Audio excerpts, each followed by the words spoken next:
माँ जी मैंने तो चेक कर लिया, मेरा वजन 55 केजी है, आपका तो बहुत है माँ जी, 95 केजी। हाँ देख ले, घुटनों में दर्द का कारण डॉक्टर ने वजन बढ़ना ही बताया है। मुझे तो डर लग रहा है कोई और बीमारी ना लग जाए वजन बढ़ने की वजह से। मैंने तो सोच लिया है आज से ही डाइटिंग शुरू करूंगी। आप और डाइटिंग, सोच लो माँ जी, डाइटिंग करना इतना आसान नहीं है, बहुत मुश्किल है। मैंने मन बना लिया है, अब से मैं डाइटिंग करूंगी। मुझे पतला होना है, अपने आप को फिट रखना है। मुझे वही खाने की चीजें बनाकर देना जो डाइटिंग में खाते हैं। शिखा को मालूम था कि ये सफर आसान नहीं होने वाला, क्योंकि उसकी सास को तो खाने पीने की बहुत आदत है और उसकी सासू माँ बहुत चटोरी है। बाकी तो आगे पता चलेगा कि शिखा की सास ने ये सब मजे मजे में सिर्फ बोल दिया है कि अब से मैं डाइटिंग करूंगी, या फिर सच में वो डाइटिंग करने वाली थी। उसी शाम उन्हें एक पार्टी में जाना था। वो सभी तैयार होकर पार्टी में जाते हैं, जहाँ ढेर सारे तरह तरह के पकवान बने हुए थे। सास का मन लगातार ललचाया जा रहा था। ये शाही पनीर, दाल मखनी और ये नान, होय होय होय होय, मजा आ जाएगा आज तो। वो प्लेट उठाने ही वाली थी कि तभी शिखा उसे रोक लेती है। आप डाइटिंग पर है ना माँ जी, तो यही खाइए। अब सास को ना चाहते हुए भी वो सब खाना पड़ता है। फिर उसे खाने के बाद सास की नजर जाती है मीठे पर। हाय, मूंग दाल का हलवा, देखो तो कैसे घी में तरा जा रहा है। जी तो चाह रहा है सारा पतीला पल भर में चट कर जाऊं। ऐसा करती हूँ चुपके से खा लेती हूँ, किसे पता चलेगा। ये सोचकर सास झट से मूंग दाल के स्टॉल पर पहुंच जाती है। भैया जल्दी से मूंग दाल का हलवा देना तो। लेकिन तभी पीछे से उसकी बहू शिखा आ जाती है। ये क्या माँ जी, आपने डाइटिंग छोड़ दी क्या? अरे नहीं नहीं बहू, वो तो मैं बस इस मूंग दाल के हलवे को देखकर ना मैं खुद को कंट्रोल ही नहीं कर पाई। अच्छा ठीक है, लेकिन सिर्फ 1 चम्मच, उससे ज्यादा नहीं। शिखा अपनी सास को 1 चम्मच मूंग दाल का हलवा खाने को देती है। हैं बहू, बस इतना सा? ये तो दांत के नीचे भी नहीं आएगा, थोड़ा और दे देना। नहीं माँ जी, बिल्कुल नहीं। शायद आप भूल रही हैं आप डाइटिंग पर हैं। खाना है तो इसे खाइए, नहीं तो मैं ये भी ले लूंगी। शिखा अपनी सास को हलवा खाने को नहीं देती और बाकी सारा हलवा खुद चट कर जाती है। मन मार कर सास घर आ जाती है। ऐसे ही फिर अगले दिन, गोलगप्पे, आलू टिक्की, आलू चाट ले लो। गोलगप्पे, आलू टिक्की, आलू चाट ले लो। गोलगप्पे वाला निकल रहा है बहू, जरा उसे रोक, तो बड़ा मन हो रहा है गोलगप्पे खाने का। अरे निखिल की मम्मी, ओ निखिल की मम्मी, आ जाओ गोलगप्पे खाते हैं। हाँ हाँ आ रही हूँ सुनीता। आंटी जी, माँ जी गोलगप्पे नहीं खाएंगी। वो क्या है ना, माँ जी आजकल डाइटिंग पर हैं। अच्छा, पतला होना है शीला तुम्हें, चलो अच्छी बात है। वैसे कुछ भी कहो, मेरे से तो ये डाइटिंग वाइटिंग होती ही नहीं है। अब तो जब तक चाट पकौड़ी ना खा ले तब तक चैन ही नहीं पड़ता। ओ चाट वाले भैया, पानी के बताशे में हरी चटनी भर देना। उस समय शिखा की सास का मुंह देखने वाला था। मन ही मन शिखा को हंसी तो आई, फिर सास की भी परवाह होने लगी। माँ जी एक खा लो।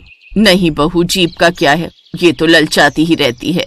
अगर अभी खा लिया तो मेरी डाइटिंग टूट जाएगी। तू मुझे वही दे दे जो बना रही थी मेरे मतलब का। हाँ वो मैं आपके लिए मूंग की दाल और उबले हुए चावल बना रही थी। ठीक है बना दे, फिर वही खा लूंगी। भूख भी बहुत तेज लगी है। बस 10 मिनट में खाना तैयार हो जाएगा। कुछ देर बाद शिखा खाने की थाली लेकर आ गई, जिसमें दाल और चावल रखे थे। साथ में एक छोटी सी पतली सी चपाती थी। बहू बस इतना सा खाना, और ये तो उबली हुई दाल है, इसमें तो कुछ मिर्च मसाले भी नहीं है। चावल भी उबले हुए हैं और रोटी पर देसी घी भी नहीं लगा है। माँ जी आप ही तो कह रही थी कि आपको डाइटिंग करनी है, वजन कम करना है, तो इसके लिए तो आपको यही खाना होगा। शिखा की सास ने नाक मुंह बनाते हुए दोपहर का खाना खा लिया, पर पेट तो भर गया, मन कैसे भरेगा, क्योंकि कुछ चटपटा जो पेट में नहीं गया था। शिखा बहू क्या बना रही हो?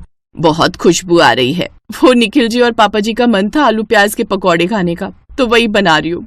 शीला तुम पकौड़े नहीं खा रही हो? पापा जी, माँ जी आजकल डाइटिंग पर हैं। माँ छोड़ो ना ये डाइटिंग वगैरह, आओ हमारे साथ पकौड़े खाओ। शिखा चाय और रख दो।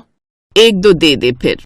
बिल्कुल नहीं देना, 1-2 पकौड़े में भी कितनी सारी कैलोरी होती है। सास का मन तो पकौड़ों की खुशबू से ही डगमगा रहा था, लेकिन शिखा की सख्ती के आगे उनकी एक न चली। अरे बहू इतनी भी क्या सख्ती, 2 ही तो मांगे थे।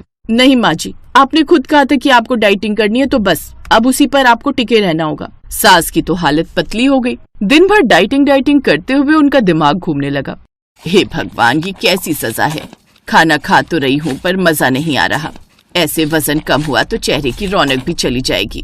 अगले दिन जब सास का मूड बहुत खराब था तो शिखा ने एक उपाय सोचा। उसने एक डाइटिशियन को घर बुलाया जो सास को सही तरीके से डाइटिंग करने के बारे में समझाए। देखिए आंटी जी, डाइटिंग का मतलब ये नहीं है कि आप भूखे रहें या फिर सिर्फ उबला खाना खाएं। सही डाइटिंग का मतलब है संतुलित और स्वादिष्ट खाना खाना। मतलब मैं अपने पसंद की चीजें भी खा सकती हूँ, हाँ, लेकिन हेल्दी तरीके से। जैसे आपको चटपटा पसंद है तो मैं आपको हेल्दी चाट का आइडिया देती हूँ। दही, टमाटर, खीरा और स्प्राउट्स डालकर टेस्टी चाट बना सकते हैं। गोलगप्पे भी खा सकते हैं, लेकिन तले हुए नहीं, बल्कि बेक किए हुए। वाह, ये तो बढ़िया है। शिखा देख रही थी कि उसकी सास वजन कंट्रोल करने के लिए काफी मेहनत कर रही है।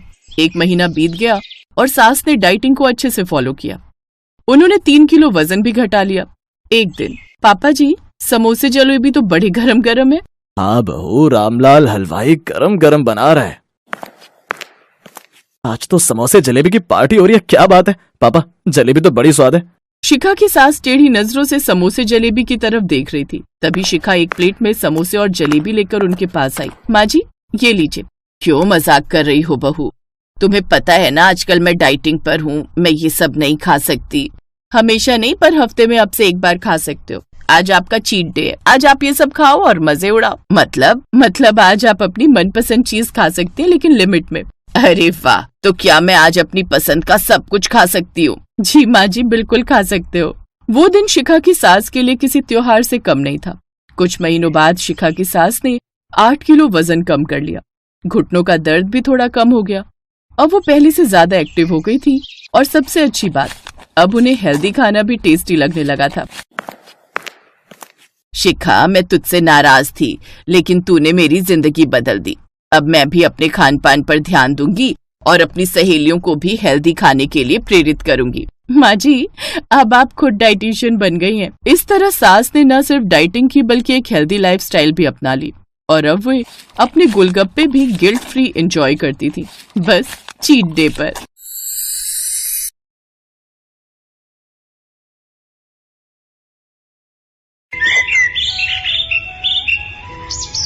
राघव, जल्दी कर, देर हो रही है बेटा। हाँ माँ, बस आ गया। तू तो ऐसे तैयार हो रहा है जैसे आज ही तेरी शादी हो। अरे, हम अभी सिर्फ लड़की देखने जा रहे हैं। उमा की बात सुनकर उसका बेटा राघव शर्मा गया। राघव एक कंपनी में मैनेजर था और उसकी माँ उमा घर संभालती थी। उस दिन उमा और राघव तैयार होकर दूसरे शहर के लिए निकले थे। दरअसल उमा अपने बेटे राघव के लिए रिश्ता देखने जा रही थी। काफी लंबे सफर के बाद राघव और उमा उस घर पहुंच गए जहां नंदिनी उनका इंतजार कर रही थी। राघव को लगा था कि नंदिनी बहुत सुंदर होगी, लेकिन जब उसने नंदिनी को देखा तो हैरान रह गया। असल में वो काफी मोटी थी और उसका रंग भी सांवला था। राघव ने उसे देखते ही अपनी माँ से कहा, माँ, आपको इससे बुरी लड़की नहीं मिली अपने इकलौते लड़के के लिए? चुप हो जा, इतनी दूर आए हैं, अभी थोड़ी देर बैठ तो सही। पर माँ, मेरी बात तो सुनो, अभी भी वक्त है। हम सिर्फ लड़की देखने ही तो आए थे। कुछ भी बोलकर निकल लेते हैं। अगर मैंने इससे शादी की तो मेरी तो जिंदगी तबाह हो जाएगी माँ। नंदिनी को देखने के बाद से ही राघव का गला सूख रहा था। वो बस वहां से भाग जाना चाहता था, पर तभी उमा ने ऐसी बात कही कि राघव के पैरों तले जमीन खिसक गई। उमा ने नंदिनी को देखने के बाद उसकी माँ सरला से कहा, हमें लड़की पसंद है, आप जल्दी से शादी की तारीख निकलवा लीजिए। आप देवी हैं उमा दीदी, पर मुझे आपको एक बात बतानी है।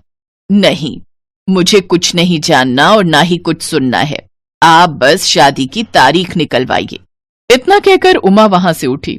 उसने देखा कि नंदिनी की आंखों में खुशी के आंसू थे, मगर राघव का तो मन रो रहा था, वो भी चीख चीख कर। फिर रास्ते में, माँ, मैं साफ साफ कह रहा हूँ कि मैं उस लड़की से करेगा, तू उसी से शादी करेगा, बस अपनी माँ पर भरोसा रख। राघव समझ नहीं पा रहा था कि वो अपनी आंखों पर भरोसा करे या अपनी माँ की बातों पर, लेकिन उमा के फैसले के आगे राघव की एक न चली और कुछ दिन बाद ही दोनों की शादी हो गई।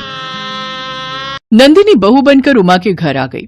बारात को वापस पहुंचते हुए सुबह हो गई थी। सबको जोर की भूख लगी थी। आते ही उमा ने सबके लिए आलू के पराठे बनाए। राघव को आलू के पराठे बहुत पसंद थे। थके और भूखे राघव ने देखते ही देखते 3 पराठे खाए और डकार लेते हुए कहा, माँ, पराठे बहुत ही मस्त बने थे। मजा आ गया। तो एक और लेना। ना ना, 3 पराठे खा चुका हूँ, अब तो पेट फटने को हो गया है। अच्छा ठीक है। नंदिनी बेटा, तुम और लोगी? हाँ माँ जी, 2 और लेते आइए। उसकी ये बात सुनते ही राघव घबरा गया। नंदिनी पहले ही 6 पराठे खा चुकी थी। एक आम लड़की के लिए उमा के हाथ के 3 पराठे काफी थे, लेकिन 8 पराठे खाने के बाद नंदिनी ने कहा, बस करिए माँ जी, फिर लंच भी तो करना है ना। नंदिनी की बात सुनकर उमा मुस्कुराकर वहां से चली गई, लेकिन राघव फटी आंखों से नंदिनी को देखता रह गया। कुछ देर बाद उमा ने सबके लिए सब्जी रोटी बनाई। राघव, नंदिनी, चलो हाथ धो लो, मैं खाना लगा रही हूँ। माँ अभी सुबह ही तो पराठे खाए थे। अच्छा एक काम करो, बस 2 रोटी बनाना मेरे लिए। राघव और नंदिनी साथ साथ खाने बैठे। राघव ने 2 रोटी खाई और उसे डकार आ गई, जबकि नंदिनी 6 रोटी के बाद भी नहीं रुक रही थी। उसे इस तरह खाता देखकर राघव बेहोश होते होते बचा। तब उसने किसी तरह नंदिनी से कहा, सुनो, मैं जानता हूँ कि मेरी माँ बहुत अच्छा खाना बनाती है, पर इतना मत खाओ कि तबीयत खराब हो जाए। जी मैं जानती हूँ, इसीलिए आज मैंने 2 पराठे कम ही खाए थे नाश्ते में। नंदिनी की बात सुनकर राघव के शब्द उसके हलक में ही अटक गए। उधर ये बात सुनकर उमा हंसने लगी। शाम को भी नंदिनी ने ढेर सारे चावल और पूरी 10 रोटियां खाई। राघव से अब बर्दाश्त नहीं हुआ और वो सीधे उमा के पास गया। माँ, ये किससे शादी कर दी आपने मेरी? अरे मेरी तो तनख्वाह कम पड़ जाएगी इसका पेट भरने में। चिंता मत कर, तू मुझ पर भरोसा रख। माँ साफ साफ कहो ना, क्या पहेलियां बुझा रही हो? बस 1 घंटा और रुक जा, फिर तुझे सब समझ आ जाएगा। करीब 1 घंटे बाद चांद निकल आया। तब उमा ने नंदिनी और राघव को अपने पास बुलाया और उन दोनों का हाथ पकड़कर एक मंत्र पढ़ा। उन तीनों की आंखें बंद थी। तभी उन तीनों को एक जंगल दिखा। माँ, ये जंगल घना है, आप मेरे साथ ही रहना। मुझे बचा लो माई। कौन हो तुम बेटी, और इतनी घबराई हुई क्यों हो? मेरा नाम सुकरा है और मैं राक्षस राज सुकराना की बहन हूँ। उसने मुझसे इंसानों के बच्चे लाने को कहा था ताकि वो उन्हें खा सके, पर जब मैंने उसे मना किया तो वो मेरी ही जान का दुश्मन बन बैठा और अब वो मुझे मारने के लिए आ रहा है। तुम चिंता मत करो सुकरा, ये मेरा बेटा बली है। इसने अच्छे अच्छों को धूल चटाई है। तुम्हारे भाई को भी ये अच्छे से समझा देगा। नहीं माई, वो ऐसे नहीं हारेगा। उसे खत्म करने के लिए उसका सिर धड़ से अलग करना होगा। जब सुकरा अपने भाई और राक्षस राज की कमजोरी के बारे में भवानी को बता रही थी, तभी वहाँ सुकराना आ गया। उसने सुकरा पर हमला किया, लेकिन तभी बीच में बलि आ गया। फिर दोनों के बीच जमकर युद्ध चला और कुछ ही देर में बलि ने उसका सिर धड़ से अलग कर दिया। सुकराना मर चुका था और फिर, हे बलि, अब आप मुझे भी मार दीजिए, क्योंकि भले ही मेरा भाई पापी था, लेकिन ये भी सच है कि उसके बिना मेरा इस दुनिया में अब कोई नहीं। मैं अकेले जीकर क्या करूंगी? और वैसे भी सुकराना की मौत की खबर सुनकर उसके साथी मुझे गद्दारी करने के लिए तड़पा तड़पा कर मारेंगे, तो उनके हाथों से मरने से बेहतर मैं एक महाबली के हाथों प्राणों का त्याग करना पसंद करूंगी। भवानी अजीब दुविधा में आ गई और फिर उसने बलि को आदेश दिया कि वो सुकरा की मांग भरकर उसे पत्नी के रूप में स्वीकार करे। बलि ने भवानी के आदेश का पालन करते हुए सुकरा की मांग भर दी। सुकरा की आंखों में खुशी के आंसू थे। उसने बलि के पैर छुए, लेकिन तभी उसने देखा कि सुकराना के साथी वहां पहुंच गए थे और उन्होंने बलि के ऊपर एक भाले से वार किया। सुकरा बलि से चिपक गई और भाला अपनी पीठ पर ले लिया। भाले के वार से सुकरा का खून बहने लगा और वो बेहोश हो गई।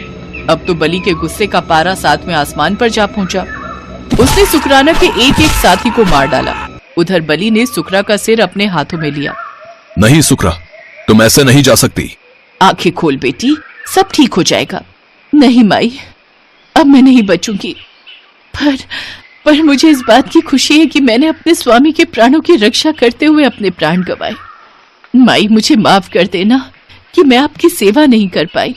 ऐसा मत बोल बेटी, मैं तुझे वरदान देती हूँ कि अगले जन्म में तू बलि की ही पत्नी बनेगी और मेरी बहू। ये क्या था माँ? वो कौन था? और वो राक्षसी? ये सब?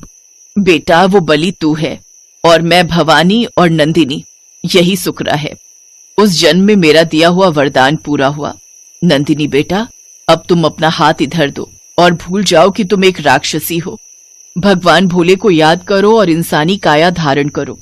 अगले पल जैसे ही नंदिनी ने आंखें बंद की, वो एकदम बदल गई। वो एकदम गोरी और सुंदर बन गई। बेटा राघव, लो संभालो अपनी सुकरा को और देख, है ना ये कितनी सुंदर। मैंने कहा था ना कि मुझ पर भरोसा रख, सब ठीक हो जाएगा। नंदिनी ने खुद को देखा तो वो भी चौंक गई। वो बहुत खुश थी। आपने अपना वचन पूरा किया माई, मैं धन्य हो गई। अब मैं अपना वचन निभाऊंगी। मैं एक अच्छी बहू और अच्छी पत्नी बनकर दिखाऊंगी।